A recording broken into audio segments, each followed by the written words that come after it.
नमस्कार, सगरमाथा प्राइम समाचारमा स्वागत छ। म कुलचन्द्र विष्ट।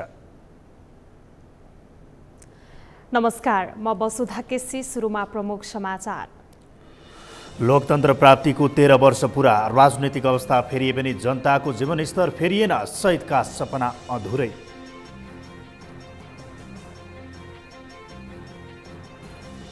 सत्तारूढ नेकपाको जिल्ला कमिटी घोषणा, शीर्ष नेतृत्वको सहमतिमा भएको वरिष्ठ नेता नेपालको भनाई, सबैलाई चित्तबुद्ध भएको दाबी। एनसेलले सर्वोच्चको आदेश लत्यायो, पुँजीगत लाभ कर तिर्न आनाकानी, कर नतिर्ने नियतका कारण कम्पनी बन्द गराउन विज्ञको सुझाव। श्रीलङ्कामा 300 बढीको ज्यान जाने गरी भएको श्रृङ्खलाबद्ध बम विस्फोटको जिम्मा आतंककारी सञ्जाल इस्लामिक स्टेटले लियो। र थाइल्यान्डमा जारी एसिसी अन्डर-16 पूर्वी क्षेत्रीय क्रिकेट प्रतियोगिता अन्तर्गत आजको खेलमा नेपाल विजयी, मलेसिया 39 रनले पराजित।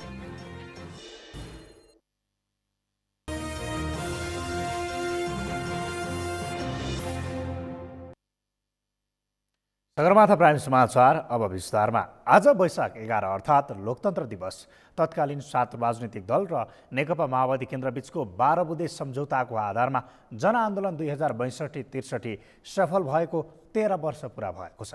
तर यो अवधिले राजनीतिक व्यवस्था परिवर्तनको अनुभूति दिलाए पनि जनताको जीवनस्तरमा भने परिवर्तन गराउन सकेको छैन।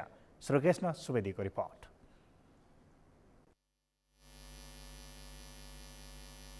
वैशाख 11 अर्थात् लोकतन्त्र दिवस 19 दिने दोस्रो जनआन्दोलन सफल भई तत्कालीन राजाको निरङ्कुश सत्तामा अंकुश मात्र लागेन, पुनर्स्थापित भएको संसद हुँदै राजतन्त्र नै समाप्त भयो।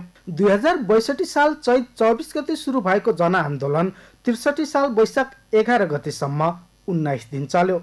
राजतन्त्रले घुँडा टेकी दलीय व्यवस्थामा शासन व्यवस्था फर्किएको दिनको सम्झनामा हरेक वर्ष वैशाख 11लाई लोकतन्त्र दिवसको रूपमा मनाउने गरिन्छ।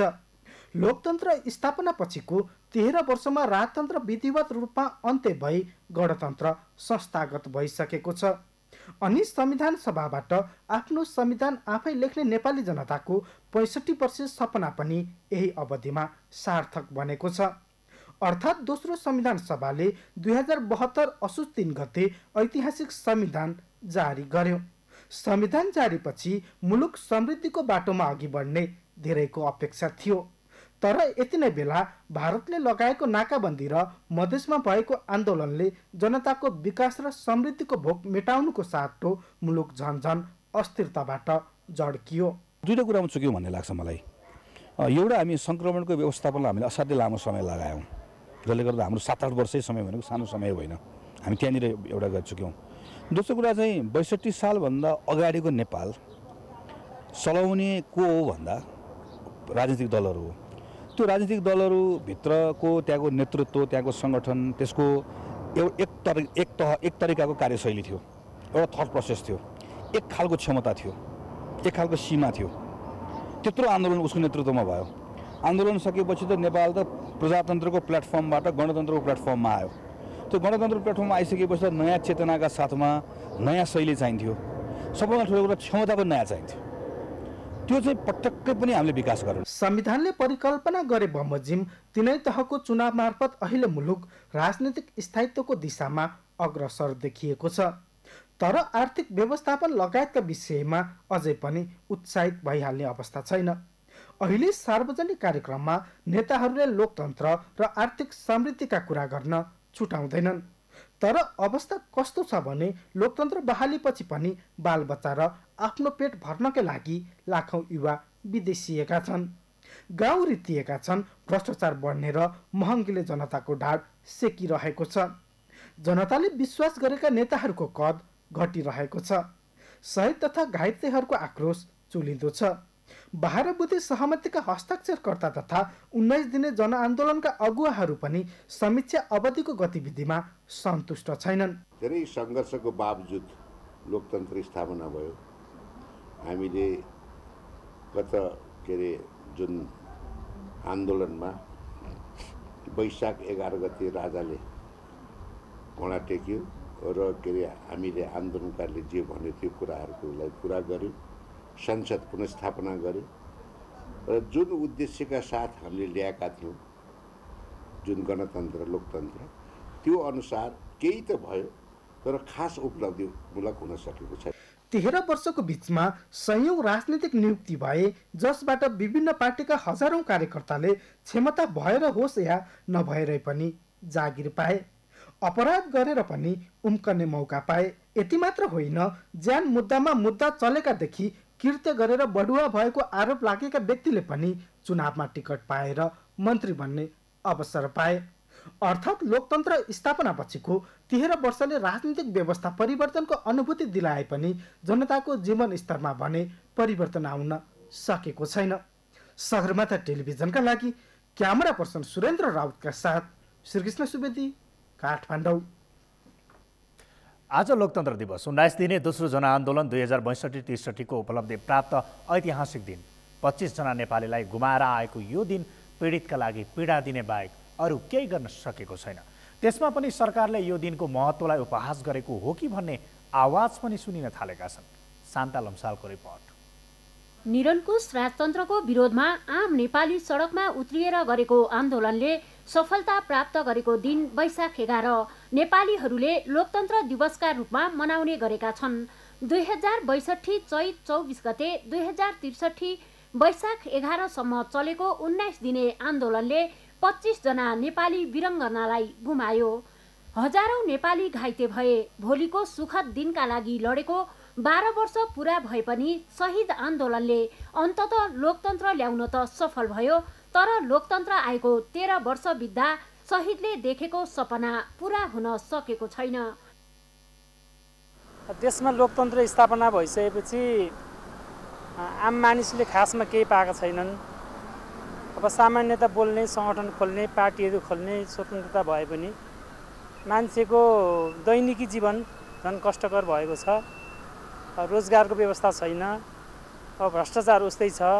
लोकतन्त्रले खासै ठुलो परिवर्तन ल्याएको छैन भन्ने एउटा आम नागरिकको हैसियतबाट मैले त्यस्तो मूल्याङ्कन गरेको छु। लोकतन्त्रमा जबसम्म जनताले छानेको प्रत्यक्ष निर्वाचित प्रधानमन्त्री हुँदैन तबसम्म चाहिँ यो देशमा चाहिँ यस्तै शासन हुन्छ, कानुन शासनको उपहास हुन्छ र जनताले छानेको प्रत्यक्ष प्रधानमन्त्री नभएसम्म यसलाई हामी लोकतन्त्र मान्न सक्दैनौँ। यो लोकतन्त्र हो। देशको अग्रगामी परिवर्तनका लागि भन्दै सडक आन्दोलनमा उत्रिएका शहीदको सपनालाई अहिलेको नेतृत्वले कुल्चिएको आरोप जनताले लगाउन थालेका छन्।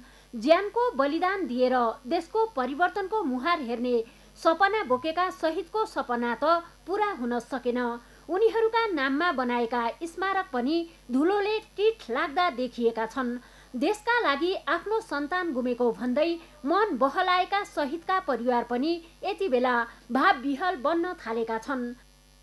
अब यो शहीद दिवस पनि अब आज चाहिँ खोइ वास्तै छैन। अब केही पनि गरेनछन् भने अब बेलुकासम्म बाटो हेरौँ, अब बेलुकासम्म बाटो हेरेर केही ल्याएर भने एउटा फुल किनेर ल्याएर पनि एउटा माला घाँसेर बेलुका यसो चढाइदिन पर्ला।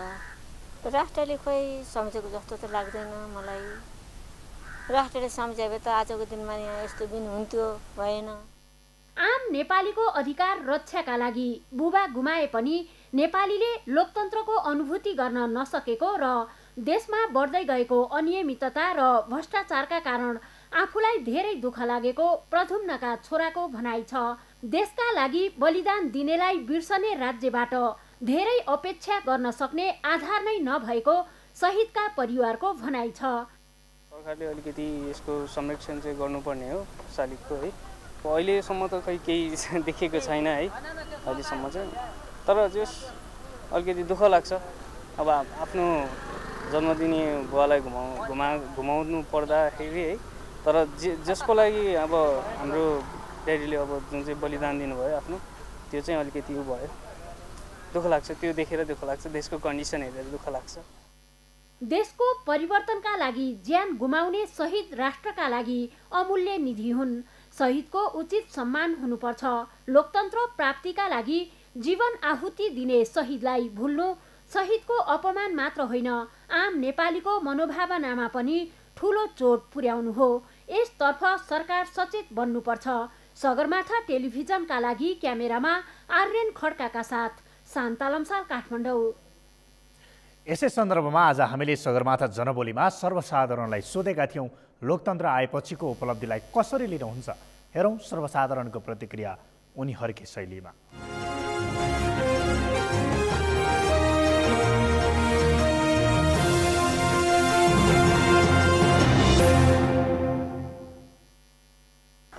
विकास नभएको ठाउँ विकास हुनु पर्थ्यो, केही पनि छैन। लोकतन्त्र भन्यो के जाति भन्यो केही न केही। जे पनि हुनुपर्ने हो, राम्रो व्यवस्था हुनुपर्ने हो। फोहोर मैलाको व्यवस्था केही पनि भएको छैन, बाटाघाटाको व्यवस्था पनि भएको छैन। सोचेको जस्तो पाएका छैनन्। अब जस्तै रोजगार पाइरहेका छैनन्, उनीहरू विदेश गइरहेका छन्। दिनदिनै हजारौँ नेपालीहरू विदेश गइरहेका छन्। पानीको समस्या छ, अरू चाहिँ बत्तीको समस्या छ। यी साधारण कुरा हुन् कि जनताले खोइ ठुलो कुरा पनि होइन। अब यी साधारण कुरा पनि नहुँदाखेरि निराश भएको छन्। लोकतन्त्र आएअनुसार चाहिँ त्यसमा जति पनि चेन्जेस हुनुपर्ने हो त्यो चाहिँ भएको छैन होइन। झन् जति पछि गयो त्यति नै अब देशको कन्डिसन चाहिँ अब स्पेसल्ली युथ्सहरूलाई लिएर चाहिँ झन् अलि नराम्रो हुँदै गइरहेको छ होइन। अब लोकतन्त्र भन्दाखेरिमा त्यही लोकतन्त्रका पछाडि लाग्दा कति जनता मरे हाम्रो देशमा, कति युवाहरू मरे, कति सर्वसाधारण मरे, कति युद्धमा गएर मरे। जसको सोर्स फोर्स छ त्यो माथि माथि ओहदामा पुग्छन्, जसका सोर्स फोर्स छैन त्यो जतिसुकै पढे लेखा जतिसुकै ट्यालेन्ट भएछ भने त्यो झन् मुनि मुनि भाँसिँदै जान्छ। यो लोकतन्त्रले नेपाली जनताको हितमा काम गरेको रहेनछ।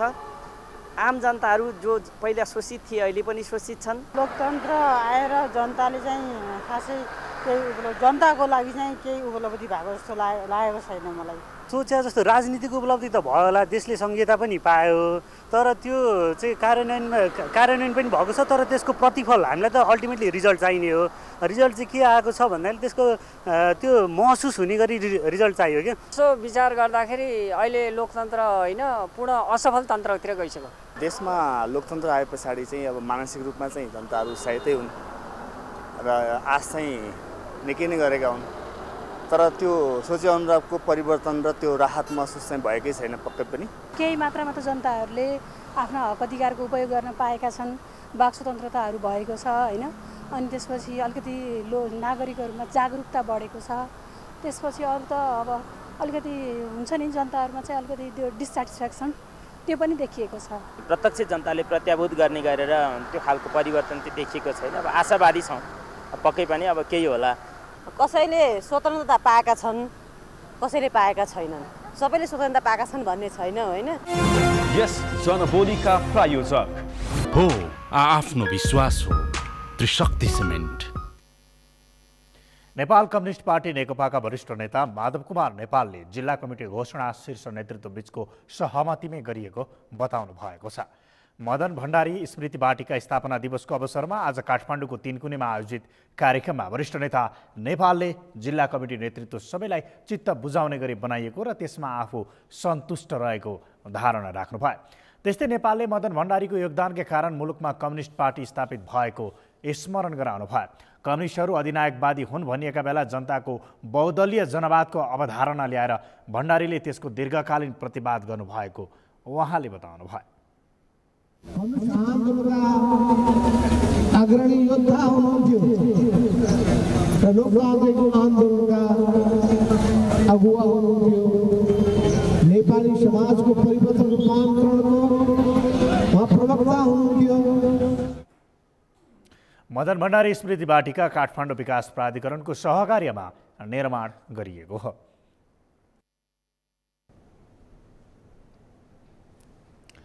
उपप्रधान तथा रक्षा मन्त्री ईश्वर पोखरेलले भूतपूर्व सैनिकहरूको सिप र क्षमतालाई राष्ट्र विकासमा लगाउनु पर्ने बताउनु भएको छ। पोखरामा आज संयुक्त भूतपूर्व सैनिक एवं प्रहरी कल्याणकारी महासंघ नेपालले गरेको 5औं वीर गोर्खा दिवस समारोहमा मन्त्री पोखरेलले लामो समय विदेशी भूमिमा सिकेको सिप र क्षमतालाई अब देशको समृद्धि र विकासमा लगाउनु पर्ने बताउनु भयो। उपप्रधानमन्त्री पोखरेलले देश राजनैतिक स्थायित्वसँगै विकास निर्माणमा अघि बढेको भन्दै भूतपूर्व सैनिकहरूसँगको परामर्शमा सरकार अघि बढ्ने प्रतिबद्धता जाहेर गर्नुभयो।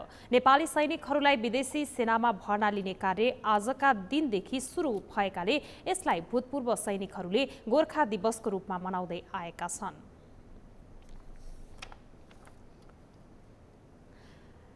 द्वन्द्वकालीन न्याय निरूपणको जिम्मेवारी पाएको सत्य निरूपण तथा मेलमिलाप आयोगले आफ्नो प्रतिवेदन सरकारलाई बुझाएको छ। सत्य निरूपण तथा मेलमिलाप आयोगले द्वन्द्वकालीन न्याय निरूपण सम्बन्धी आयोगले हालसम्म गरेका कामहरूको विवरणसहितको प्रतिवेदन आज कानुन न्याय तथा संसदीय मामिला मन्त्री भानुभक्त ढकाललाई बुझाएको हो। सिंहदरबार स्थित कानुन न्याय तथा संसदीय मामिला मन्त्रालयमा मन्त्री ढकाललाई बुझाइएको आयोगको प्रतिवेदनमा सत्य निरूपण तथा मेलमिलापका लागि परेका उजुरीहरूको विवरण पनि उल्लेख गरिएको छ। हाल पदाधिकारी विहीन रहेको सो आयोगको प्रतिवेदन निमित्त सचिव गोपीचन्द्र भट्टराई नेतृत्वको कर्मचारीहरूले मन्त्री ढकाललाई बुझाएका थिए। चैत्र मसान्तमा आयोगको पदाधिकारीको म्याद सकिनु अघि नै तयार पारिएको प्रतिवेदन सरकारलाई बुझाइएको निमित्त सचिव भट्टराईले जानकारी दिनुभयो। पठाइदिने भनेर चाहिँ सचिव स्तरीय निर्णय भएको थियो र त्यो निर्णय भए अनुरूप हामीले चाहिँ तयार गरेको प्रतिवेदन चाहिँ आज नेपाल सरकार समक्ष माननीय मन्त्रीज्यू कान मन्त्रीज्यू मार्फत हामीले चाहिँ पेश गरेका छौँ र यो नेपाल सरकार समक्ष माननीय मन्त्रीज्यूबाट पेश हुन्छ र कार्यान्वयनमा जान्छ। यता आयोगको प्रतिवेदन बुझेपछि मन्त्री ढकालले आयोगका काम कारबाहीलाई प्रभावकारी बनाउन र त्यहाँ रहेका सत्य निरूपण तथा मेलमिलाप सम्बन्धी डकुमेन्टहरूको सुरक्षाको उचित व्यवस्था गर्न आयोगका कर्मचारीहरूलाई निर्देशन दिनुभयो। आयोगका निमित्त सचिव भट्टराईले सत्य निरूपण तथा मेलमिलापको कामलाई जिम्मेवारीपूर्वक सम्पन्न गर्ने गरी काम गर्न पनि मन्त्री ढकालले निर्देशन दिनुभएको हो। सरकारले चैत्र मसान्तमा सकिएको आयोगको पदाधिकारी नियुक्तिका लागि सिफारिस गर्न पूर्व न्यायाधीशहरू ओम प्रकाश मिश्रको संयोजकत्वमा सिफारिस समिति नै गठन गरेको छ। आयोगका निमित्त सचिव भट्टराईले सो समितिले सिफारिस गरेपछि सरकारले छिट्टै आयोगको पदाधिकारी नियुक्त गर्ने र आयोगको काम कारबाहीले गति लिने विश्वास पनि व्यक्त गर्नुभयो।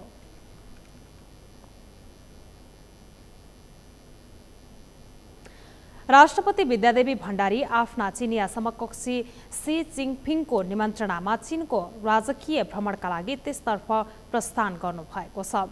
आज बिहान उहाँ चीन प्रस्थान गर्नुभएको हो। त्यसअघि राष्ट्रपति भण्डारीलाई त्रिभुवन अन्तर्राष्ट्रिय विमानस्थलको अति विशिष्ट कक्षमा उपराष्ट्रपति, प्रधानमन्त्री, सभामुख, राष्ट्रिय सभाका अध्यक्ष, उपप्रधानमन्त्री एवं रक्षा मन्त्री लगायतले विदाई गर्नुभएको थियो।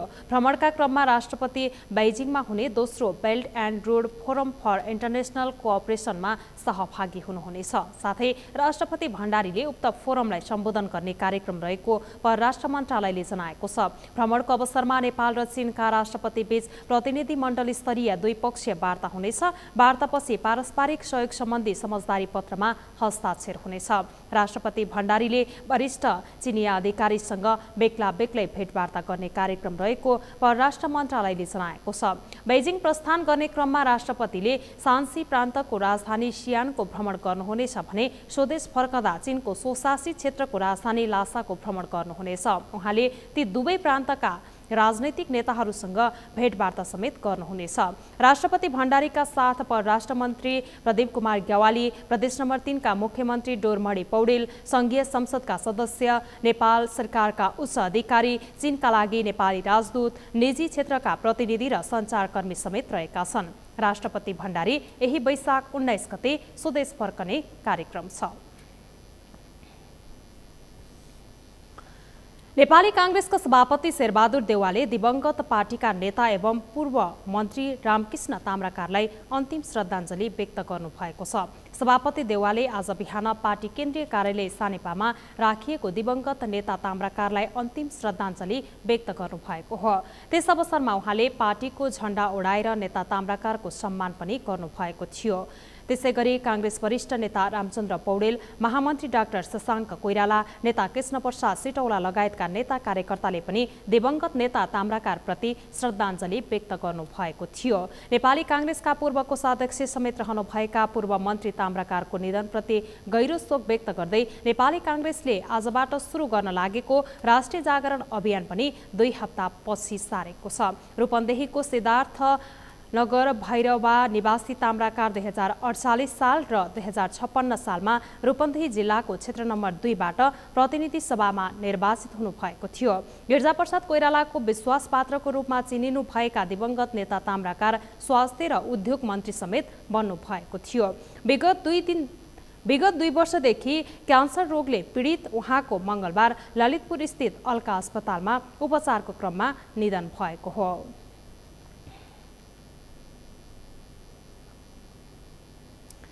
राष्ट्रिय जनता पार्टी नेपालका नेताहरूले पार्टीको राष्ट्रिय महाधिवेशन तत्काल गर्न नेतृत्वलाई दबाब दिन सुरु गरेका छन्। 3 दिन यता काठमाडौँमा जारी राष्ट्रिय जनता पार्टी नेपालको पदाधिकारी समितिको आजको बैठकमा नेताहरूले राष्ट्रिय महाधिवेशन तत्काल गर्न पार्टी नेतृत्वलाई दबाब दिएका हुन्। बैठकमा अधिकांश नेताहरूले राष्ट्रिय महाधिवेशन छिटोभन्दा छिटो सम्पन्न गर्न पार्टी नेतृत्वलाई सुझाव दिएको महासचिव केशव झाले जानकारी दिनुभयो। राष्ट्रिय जनता पार्टी नेपालको यही वैशाख 7, 8 र 9 गते गर्ने भनिएको राष्ट्रिय महाधिवेशन तयारी नपुगेको भन्दै स्थगित गरिएको थियो। बैठकमा नेताहरूले अब भने महाधिवेशन गर्न ढिलाइ गर्न नहुनेमा जोड दिएका थिए। त्यसैगरी समान विचार भएका पार्टीहरूसँग एकता गरेर पार्टीलाई शक्तिशाली बनाउने विषयमा पनि नेताहरूले जोड दिएको पनि महासचिव झाले बताउनुभयो। राष्ट्रिय जनता पार्टी नेपाल र उपेन्द्र यादव नेतृत्वको संघीय समाजवादी फोरम नेपालसँग पार्टी एकताका विषयमा छलफल भइरहेको छ। त्यसकारणले जे गरे पनि छिटै गर्ने भन्ने हिसाबले चाहिँ कुराकानी अगाडि बढेको छ। पहिलो कुरा। दोस्रो चाहिँ पार्टी एकीकरणका कुराहरू पनि अगाडि बढेका छन्, जस विषयमा चाहिँ समान विचारधारा मिल्ने पार्टीहरूसँग एकीकरण अगाडि बढाउनुपर्छ। एकीकरण आजको आवश्यकता हो। यसरी चाहिँ हामी चाहिँ छुट्टा छुट्टै बसेर केही प्राप्त गर्न सक्दैनौँ। त्यसकारण शक्ति चाहिँ आर्जन गरेर अगाडि बढ्नुपर्छ भन्ने मान्यता सबैको भएको हुनाले त्यो विषयमा पनि गम्भीर रूपमा कुराकानी अगाडि बढ्दैछ। बैठकले सरकार विरुद्धको आन्दोलनको कार्यक्रमलाई सशक्त रूपमा अघि बढाउने तयारी पनि गरेको राष्ट्रिय जनता पार्टी नेपालले जनाएको छ।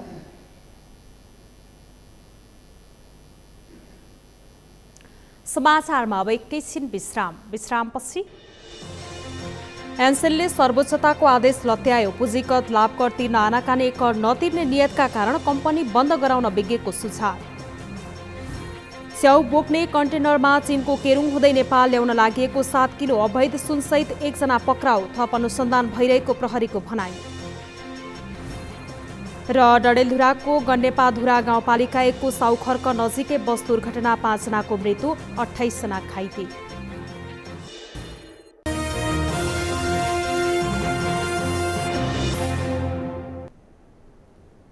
विश्रामपछि सगरमाथा प्राइम समाचारमा स्वागत छ। अब बाँकी समाचार। स्वामित्व परिवर्तन हुँदा सरकारलाई तिर्नुपर्ने पुँजीगत लाभ कर तिर्न निजी क्षेत्रको मोबाइल सेवा प्रदायक कम्पनी एनसेलले अटेरी गरेको छ। सर्वोच्च अदालतले लाभ कर तिराउन सरकार र एनसेलको नाममा आदेश जारी गरी ठूला करदाता कार्यालयले कर निर्धारण गरे पनि एनसेलले तोकिएको कर तिर्न आनाकानी मात्र गरेको छैन, नियम विपरीत कर निर्धारण भएको भन्दै सर्वोच्चमा रिट समेत दायर गरेको छ। तर करका विज्ञहरू भने एनसेलको नियत नै कर नतिर्ने रहेको भन्दै कम्पनीले बन्द गर्न सरकारलाई सुझाव दिँदै आएका छन्। एक रिपोर्ट। स्वामित्व परिवर्तन गर्दा ऐन अनुसार पुँजीगत लाभ कर तिर्नुपर्ने कानुनी व्यवस्था छ, तर दूरसञ्चार सेवा प्रदायक कम्पनी एनसेलले कर नै नतिरी कानुनी राज्यको उपहास गर्दै आएको छ। एनसेल कर प्रकरण सर्वत्र चर्चाको विषय मात्र छैन, कर नतिर्नेलाई आर्थिक लुट मचाउने अधिकार नभएको कर विज्ञले दाबी गरिरहँदा उल्टै एनसेल भनी सर्वोच्चमा रिट दायर गर्न पुगेको छ। सर्वोच्चले दिएको आदेश एनसेलले मान्ने धेरैको विश्वास थियो। सर्वोच्चको आदेश अनुसारै ठूला करदाता कार्यालयले तिर्नुपर्ने कर निर्धारण गरी पत्राचार गरे पनि फेरि एनसेलले कर तिर्न आनाकानी नै गरिरहेको छ। स्वामित्व परिवर्तन हुँदा 39 अर्ब 6 करोड रुपैयाँ लाभ कर निर्धारण गरेको कर कार्यालयले मङ्गलबारसम्म कर चुक्ता गर्न पत्राचार गरे पनि एनसेल कर कार्यालयकै विरुद्ध अदालत पुगेको छ। सर्वोच्चमा मङ्गलबार र बुधबारका लागि पेशी तोकिएको भए पनि हेर्न नभइएका कारण उसको मुद्दा सर्वोच्चमा विचाराधीन अवस्थामा छ। यो विषय पेचिलो बन्दै गर्दा कर विषयका जानकार तथा पूर्व प्रशासक भने एनसेलको नियतमै खोट देख्छन्। एनसेलको पनि नियत सफा थिएन र उसले खेल्न पायो हाम्रो सरकारका कमजोरीहरू, राजनीतिक कार्यकारीहरूका कमजोरीहरूसँग खेल्न पायो। खेल्यो, उसलाई त फाइदा हेर्ने हो, फाइदा हेर्न थाल्यो। उसले मलिलो माटो भेट्यो, त्यहाँ चाहिँ उसले प्रयोग गर्यो आफ्ना सबै किसिमका ट्रिक्सहरू। आयकर ऐनले प्रष्ट व्यवस्था गरेको लाभ कर तिर्नुपर्ने विषयमा कर उठाउने बेलामा सरकारी निकाय अल्मलिएर खराब नियत राखेको त होइन भन्ने शङ्का उब्जाएको कोइरालाको अनुमान छ। लाभकर उसले तिर्नुपर्छ बेचबिखन गर्दाखेरि। त्यो हाम्रो आयकर ऐनले प्रष्ट व्यवस्था गरेकै छ। त सरकार किन अलमलियो, यसमा के छ भित्र लुकेका कुराहरू, यसको बारेमा त म जानकार छैन। तर अलमलिनु पर्ने विषय चाहिँ होइन, यो सोझो विषय छ। त्यसो त एनसेलले कर नतिर्दासम्म एनसेलको सिम नै बहिष्कार गर्ने क्रम समेत सुरु भएको छ। वरिष्ठ अधिवक्ता डाक्टर सुरेन्द्र भण्डारी सहितले सामाजिक सञ्जालमा एनसेलको सिम बहिष्कार गर्ने अभियान नै सुरु गरेका छन्। यस अघि पनि सिम बहिष्कारको अभियान सुरु भएपछि एनसेलले थोरै रकम कर बापत तिरेको थियो। यता ठूला करदाता कार्यालयले भनी सर्वोच्चमा रिट दायर भए पनि मङ्गलबारसम्मको समयसीमा भित्र कर चुक्ता नगरेपछि कानुनी प्रक्रिया अवलम्बन गर्ने तयारी सुरु गरेको छ। जुनसुकै कम्पनीले काम गरेर नाफा आर्जन गर्न पाउँछ, तर कमाएको रकमको निश्चित रकम कर तिर्नुपर्नेमा उल्टै ठूलो कुरा गर्नु अवश्य राम्रो होइन। सगरमाथा टेलिभिजनका लागि क्यामेरामा उत्सव वाग्ले र अमित मचामसीका साथ पुष्कर खतिवडा र अमृतराज काफले, काठमाडौँ। चीनको केरुङबाट नेपाल ल्याउन लागिएको 7 किलो अवैध सुनसहित प्रहरीले एकजना पक्राउ गरेको छ। चीनको केरुङबाट स्याउ बोकेर नेपालतर्फ आउँदै गरेको ना 6ख 9068 नम्बरको कन्टेनरमा ल्याएको अवैध सुनसहित एकजना पक्राउ गरेको हो। सशस्त्र प्रहरी बल र नेपाल प्रहरीको संयुक्त टोलीले रसुवाको टिमुरे स्थित ख्याङखोलाबाट हिजो साँझ सुनसहित ट्रकका चालक पक्राउ गरेको जिल्ला प्रहरी कार्यालय रसुवाका प्रमुख सन्तोष तामाङले जानकारी दिनुभयो। पक्राउ पर्नेमा कन्टेनर चालक रसुवाको नौकुण्ड गाउँपालिकाका वडा नम्बर 1 का ग्याल्बो खलिरहेका छन्। विशेष सुराकीको आधारमा कन्टेनरको क्याबिनमा लुकाएर ल्याएको सुन प्रहरीले नियन्त्रणमा लिएको हो। अवैध सुनसहित पक्राउ परेका व्यक्तिलाई आवश्यक कारबाहीका लागि जिल्ला प्रहरी कार्यालय धुन्चेमा ल्याइएको छ भने संलग्न अन्य व्यक्तिको खोजी भइरहेको प्रहरीले जनाएको छ। डडेलधुरामा आज बिहान भएको बस दुर्घटनामा 5 जनाको मृत्यु भएको छ, 28 जना घाइते भएका छन्। भीमदत्त राजमार्ग अन्तर्गत गन्यापाधुरा गाउँपालिका 1 को साउखर्क नजिकै बुधबार बिहान 4:45 बजे ना 6ख 1831 नम्बरको बस दुर्घटना भएको हो।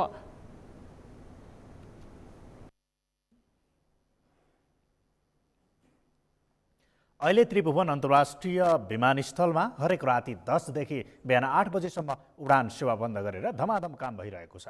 विगत 4 दशकदेखि सामान्य मर्मत गरेर सञ्चालन गरिँदै आएको विमानस्थलको धावन मार्गको कालोपत्रे पूर्ण रूपमा फेरेर नयाँ राख्ने काम चैत्र 18 गतेदेखि सुरु भएको हो। एक रिपोर्ट।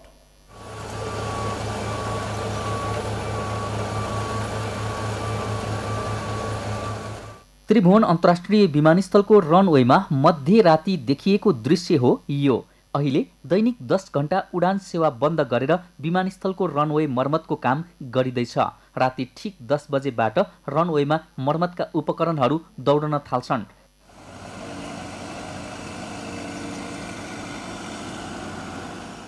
एक रातमा कति मिटर रनवेमा काम गर्ने भनेर पहिले नै योजना बनाइएको हुन्छ।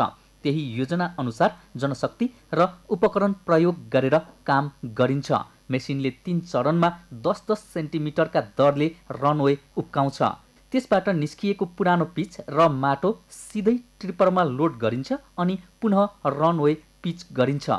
यसका लागि आधुनिक पेभलर मेसिन प्रयोग गरिएको छ। यो काम बिहान 6 बजेसम्म चल्छ। त्यसपछि 2 घण्टामा रनवे फेरि उडानका लागि तयार गरिन्छ अनि 8 बजे उडान सुचारू हुन्छ। नागरिक उड्डयन प्राधिकरणका अनुसार 1 मिनेट मात्रै काममा ढिला हुँदा पनि जहाज होल्ड गराउनु पर्ने अवस्था आउँछ। त्यसैले निकै सजगता अपनाएर समयमै पुरा गर्ने गरी काम भइरहेको छ।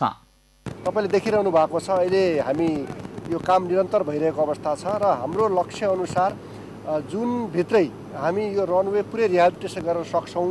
सन् 1975 मा निर्माण गरिएको विमानस्थलको धावन मार्गको पिच पहिलो पटक पुरै फालेर नयाँ फेर्न लागिएको हो। यो काम चिनिया company China National Agro Technology International इन्जिनियरिङले 4 अर्ब 27 करोड रुपैयाँमा गर्दैछ।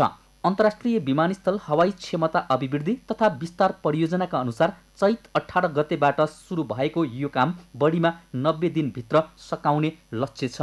हामीले अहिले रनवे गरिरहेछौँ। हाम्रो ट्याक्सीवेको पनि एप्रोन बाहेक जुन ट्याक्सीवे छ त्यसको पनि यसरी नै काम गर्ने लक्ष्य छ र नर्मली हाम्रो लक्ष्य ट्याक्सवे चाहिँ नेक्स्ट सिजनमा हो। भ्यायो भने त हामी यस सिजनमा गर्छौँ, तर चाहिँ हाम्रो लक्ष्य चाहिँ नेक्स्ट सिजनमा हो। धावन मार्गको काम सकेपछि बाँकी अरू 8 महिनाभित्र ट्याक्सी पार्किङ लगायतका काम पनि सक्ने योजना छ। हाल रनवेलाई भित्रैबाट खोतलेर आवश्यक नयाँ निर्माण सामग्री राखेर बलियो बनाइँदैछ। यो योजना अनुसार 3050 मिटर लामो धावन मार्गलाई बलियो बनाइनेछ। काम पूरा भएपछि विमानस्थल 24 घण्टा सञ्चालनका लागि योग्य हुने दाबी गरिएको छ। मानवाधिकार परिषद गुरु केशव बराल र केशव मणि ओलीले प्रदान गर्नुभएको व्हीलचेयर न्यूनतम धी समाज पोखरालाई हस्तान्तरण गरिएको छ। एक कार्यक्रमका बीच परिषदका अध्यक्ष तुलसी थापा केशव मणि ओलीले व्हीलचेयर हस्तान्तरण गर्नुभयो। तमुधी पोखरा समाजले उल्लेखनीय कार्य गरेकाले व्हीलचेयर प्रदान गरिएको मानवाधिकार परिषदका अध्यक्ष तुलसी थापाले जानकारी दिनुभयो।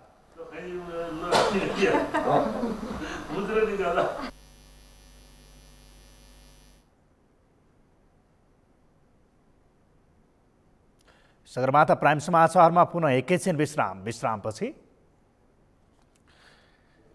श्रीलङ्कामा 300 बढीको ज्यान जाने गरी भएको श्रृङ्खलाबद्ध बम विस्फोटको जिम्मा आतंककारी सञ्जाल इस्लामिक स्टेटले लियो।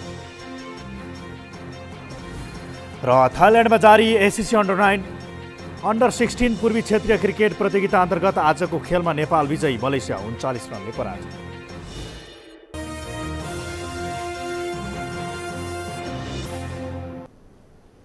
अब पालो अर्थ समाचारको। अर्थ समाचारका प्रायोजक हो आफ्नो विश्वास हो त्रिशक्ति सिमेन्ट। अर्थ मन्त्रालयले नयाँ आर्थिक वर्षका लागि बनाइने बजेटका विषयमा छलफल थालेको छ।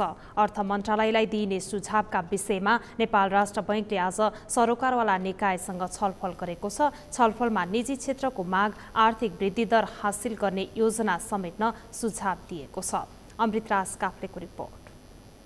आगामी आर्थिक वर्षको बजेट जेठ 15 गते संसदमा पेश हुनेछ। त्यसभन्दा अघि बजेटको नीति तथा कार्यक्रम राष्ट्रपतिले जेठ पहिलो साता संसदमा प्रस्तुत गर्ने गरी काम भइरहेको छ। अर्थ मन्त्रालयले बजेट निर्माणको काम सुरु गरिसकेको बेला नेपाल राष्ट्र बैंकले पनि बजेटमा समेटिनुपर्ने विषयका बारेमा सरकारवालाहरूसँग छलफल गरेको छ। राष्ट्र बैंकले सरकारलाई हस्तान्तरण गर्ने गरी तयार गर्न लागेको प्रतिवेदनमा उच्च बन्दै गएको व्यापार घाटा नियन्त्रण गर्नदेखि शोधनान्तर घाटा कम गर्न अपनाउनुपर्ने रणनीति तथा सुझाव समेटिएका छन्। सबभन्दा ठुलो च्यालेन्ज भनेको हाम्रो निर्यात घटेछ, व्यापार घाटा बढेछ, आयात पनि बढेछ र यो केही समय आयात बढ्ने कारण पनि के हुन सक्छ भन्दा रिकन्स्ट्रक्सनका कामहरू विभिन्न ठुला आयोजना निर्माण हुने क्रममा रहेको र एक किसिमले नीतिगत कुरामा स्थायित्व आउन थालेको, नीति नियमहरू बन्न थालेको, ऊर्जाको सहज आपूर्ति भइरहेको बेलामा मान्छे एउटा नयाँ जेनेरेसन, नयाँ समूह बजारमा प्रवेश गर्दाखेरि पनि एउटा उत्साह जागेर प्रशस्त रूपमा आयात भइरहेको स्थिति छ भने अर्कोतिर रेमिटेन्स बढ्नु त बढेको छ। रेमिटेन्स कोही पनि दिगो चाहिँ नि हुँदैन। रेमिटेन्स दिगो होइन, बढ्नु परेछ। यदि यो बढ्ने क्रम रोकियो भने हामीलाई गाह्रो पर्छ। यो स्थितिमा पनि हामीले व्यापार घाटा र शोधनान्तर कम गर्ने, घाटा कम गर्ने स्थिति कसरी सुल्झाउन सक्छ। बजेटको प्राथमिकताका विषयबारे केन्द्रीय बैंकले सरकारवाला निकायसँग पनि छलफल गरेको छ। छलफलमा सहभागी निजी क्षेत्रका प्रतिनिधिहरूले निर्यातमा देखिरहेको समस्या समाधान गर्ने गरी बजेट आउनुपर्ने सुझाव दिएका छन्। हाम्रो भन्सारको नाकाहरूमा अहिले 10 किलोमिटर 15 किलोमिटरको लाइन छ र त्यो अल्टिमेटली त्यो कन्ज्युमर्सहरूले नै पे गरिरहेका छन्। र त्यस्तै गरेर हाम्रो हाइवेजहरू र एयरपोर्टको र हाम्रो अरू पनि जुन पूर्वाधारको कुराहरू छन् त्यो अति नै कमजोर भएर अब बिजनेस प्रोडक्टिभ सेक्टरमा अझ बढी लगानी गर्नको लागि एउटा ठुलो यो एउटा बोटलनेक बनिसकेको छ जस्तो लाग्छ। जुन इन्ट्रेस्ट रेट आज विद्यमान छ त्यो इन्ट्रेस्ट रेटमा हाम्रो अहिले जुन निर्यातबाट आयातबाट हामीले कम्पिटिसन गर्नुपर्ने छ, यो इन्ट्रेस्ट रेटमा बसेर हामीले यसरी कम्पिटिसन गर्नको लागि हामी सक्षम छैनौँ। नयाँ बजेट दोहोरो अङ्कको आर्थिक वृद्धि दर हासिल गर्ने गरी आउनुपर्ने अर्थशास्त्रीहरूको सुझाव छ। आर्थिक वृद्धि दरलाई उच्च र डिगो बनाउने भन्ने सन्दर्भमा जुन लक्ष्य लिएर आएको देखेँ मैले अस्तिको चाहिँ नि योजना आयोगको कार्यक्रममा पनि विकास परिषदको 6.6बाट चाहिँ नि 10.3सम्म चाहिँ नि 2080-81सम्म जाने भन्ने जुन लक्ष्य लिएर आयो त्यो लक्ष्य अनुसारको बजेट त पक्कै र पक्कै हुनुपर्नेमा त्यो इम्प्लिमेन्टेसन पार्टमा जुन चाहिँ प्रब्लम आइरहेछ सबैको एउटै राय छ, हामीले त्यसमा डाउटै भएन। त्यसलाई हामी कन्ट्रोल गर्ने माध्यम पनि चाहियो र इम्पोर्ट एक्सपोर्टको हैसियत र जुन चाहिँ वेमा चाहिँ 16 घाटा छ त्यसलाई चाहिँ टिकाउने हिसाबले पनि हामी जानु पर्यो भन्दाखेरि यो प्रकारको नीतिगत चाहिँ हामीले देखाउनै पर्छ यो आउने बजेटमा। राष्ट्र ब्याङ्कले बजेटका विषयमा आफ्ना धारणा लिखित रूपमै केन्द्रीय ब्याङ्कमा दिन समेत आह्वान गरेको छ। सबैको सुझाव सङ्कलन गरी केन्द्रीय ब्याङ्कले सरकारको नीति तथा कार्यक्रम संसदमा पेश हुनु पूर्व नै सरकारलाई प्रतिवेदन हस्तान्तरण गर्नेछ। बजेटमा सरकारको योजना निजी क्षेत्रको प्राथमिकता समेटिनुपर्छ नै, जनताले रोजेका कार्यक्रमको पनि उचित सम्बोधन हुनुपर्छ। सगरमाथा टेलिभिजनका लागि क्यामेरामा के सत्यमिल सिन्हाका साथमा अमृत राज काफले, काठमाडौँ। अब मौसम सम्बन्धी जानकारी। इस मौसम समाचार का प्रायोजक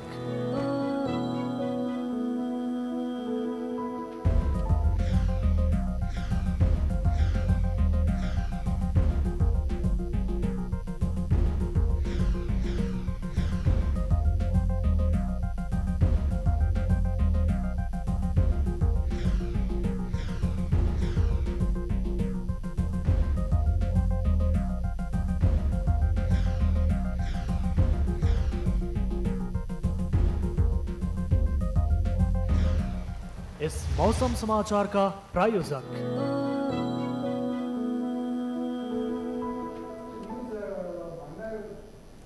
यो सँगै हामी समाचारको अन्त्यमा छौं। अन्त्यमा प्रमुख समाचार पुनः एकपटक।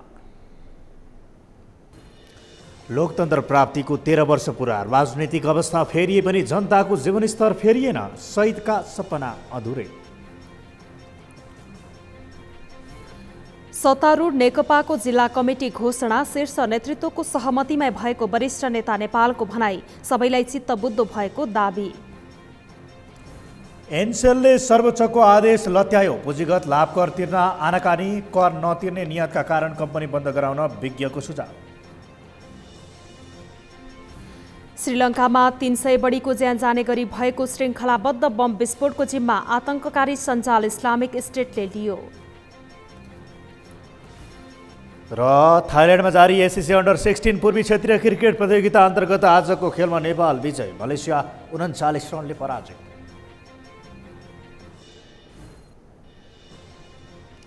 हौस् त सगरमाथा प्राइम समाचार अहिलेलाई सकियो। तपाईँ समाचार बुलेटिनका साथै सगरमाथा टेलिभिजनका सम्पूर्ण कार्यक्रम www.sagarmatha.tv मा प्रत्यक्ष पढ्न र हेर्न सक्नुहुनेछ। साथै युट्युबमा youtube.com/sagarmatha TV नेपालमा पनि हेर्न सक्नुहुनेछ। मोबाइलमा प्ले स्टोर तथा एप स्टोरमा गई सगरमाथा टिभी एप डाउनलोड गरेर पनि हामीलाई प्रत्यक्ष हेर्न सक्नुहुनेछ।